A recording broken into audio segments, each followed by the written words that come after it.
गणमान्य जन, मेरे सामने उपस्थित समस्त प्रबुद्ध जन समुदाय, सभ्यता की जननी इस वीर भूमि पर आज़ादी के दीवानों के ऊपर इस चर्चा में मैं आप सबका अभिनंदन करता हूं और जिन साथियों ने इस मंच को सजाया है उनका भी बहुत बहुत अभिवादन करता हूं। विशेषकर शशि जी, आपने मुझे ये मंच दिया, आपका बहुत बहुत आभार। अभी थोड़ी देर पहले आपने एक बहुत महान वीर बुद्धिजीनोनिया जी के बारे में सुना।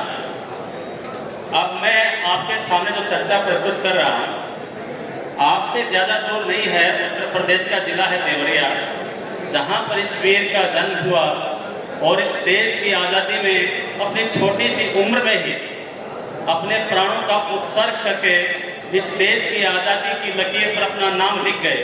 मैं उस वीर के बारे में आपसे कुछ चर्चाएं करूंगा साथियों।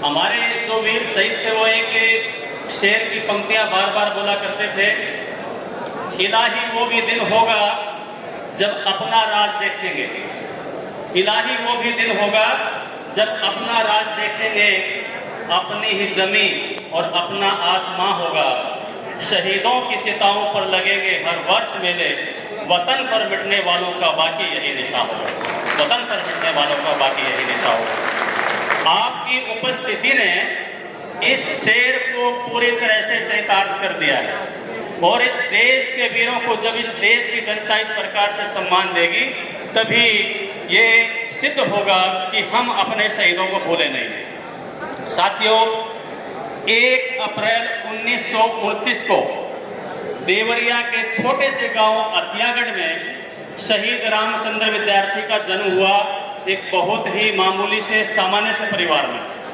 और इन वीरों की जीवनी हमें क्यों पढ़नी चाहिए, इसका सबसे बड़ा जरूरी और कारण ये है कि कोई इस देश में ये सीना चौड़ा करके न कहे कि केवल हमारे कारण ये देश आजाद हुआ है। ये देश आजाद हुआ है तो आप जैसे लोगों के कारण, जो इस देश की नींव के असल पत्थर हैं। शहीद रामचंद्र विद्यार्थी एक गरीब परिवार में जन्मे और पूरा परिवार ही फ्रीडम फाइटर था। उनके दादाजी बरदौल प्रजापति जी, वो भी स्वतंत्रता सेनानी थे। उनके पिता बाबूलाल प्रजापति जी, वो भी स्वतंत्रता सेनानी थे। उनके चाचा दमड़ी, वो भी अंग्रेजों की फौज में भर्ती थे। जब 1942 का आंदोलन शुरू हुआ, अंग्रेजों भारत छोड़ो, वो फौज की नौकरी छोड़ के वहां से भाग आए थे। उनको भगोड़ा घोषित किया गया और जहां दिखे वहीं गोली मारने के आदेश हुए। ये अलग बात है कि वो भूमिगत हो गए, अंग्रेजों की पकड़ में नहीं हुए। 14 अगस्त 1942 को रामचंद्र विद्यार्थी के स्कूल से दस्ता चला।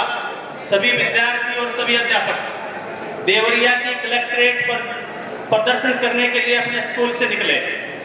साथियों, 18 किलोमीटर का रास्ता है वो।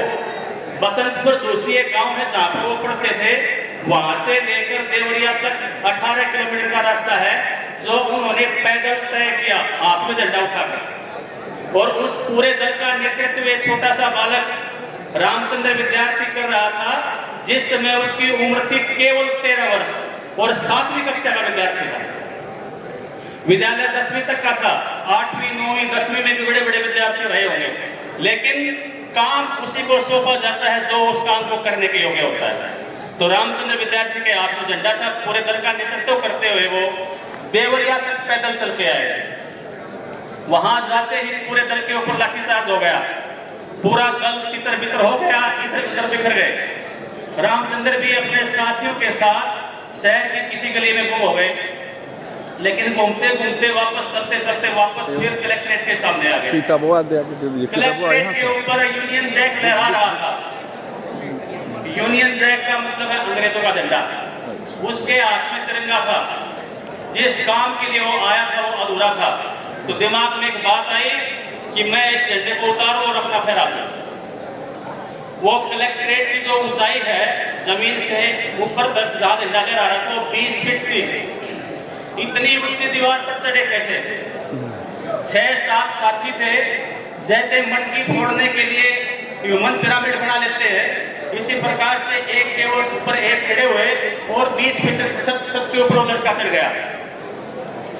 ऊपर जाके उसने वो झंडा फेंका उतार के अपने यूनियन जैक और अपना झंडा फहरा दिया। जैसे ही वो झंडा फहराया पुलिस की नजर पड़ी, पूरी की पूरी पुलिस दौड़ी आ गई।